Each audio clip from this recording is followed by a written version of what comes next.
Hi everyone, I'm Vijay. I'm a trainer in PySpiders Rajajinagar. Here we have a place candidate called IMPANA. So IMPANA, can you share your experience in PySpiders? Yes, sir. Hi everyone, my name is IMPANA R SAINI.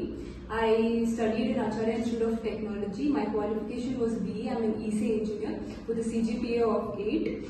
I joined PySpiders in the month of May, just after I graduated. I joined this institute and then I enrolled as a Python full stack developer. So first I started with Python, which was taken by Vijay sir. So the classes were very interesting, and then I liked the way all the trainers were dedicated to their subjects.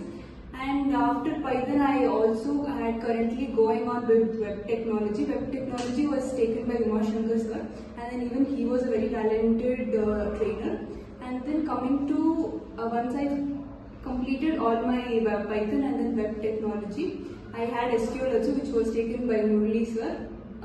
Later, all this was happening. I had a parallel grooming classes for DSA, and then Django was also going on for me.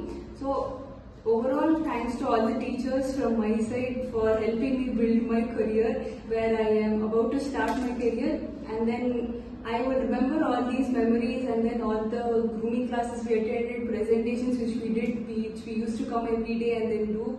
And then mock, I would never forget mock. Mock also, that was also very interesting and very intuitive things to come across. So overall, I would give all the teachers 1 star from my side. So that is the experience I would share in PySpiders. Very good. See, since you have done all the presentation and grooming, you have got placed in a good company. Yes. What is your designation? My designation is a cloud software engineer. Okay. Congrats, IMPANA, and then all the best for your future. Thank you, sir.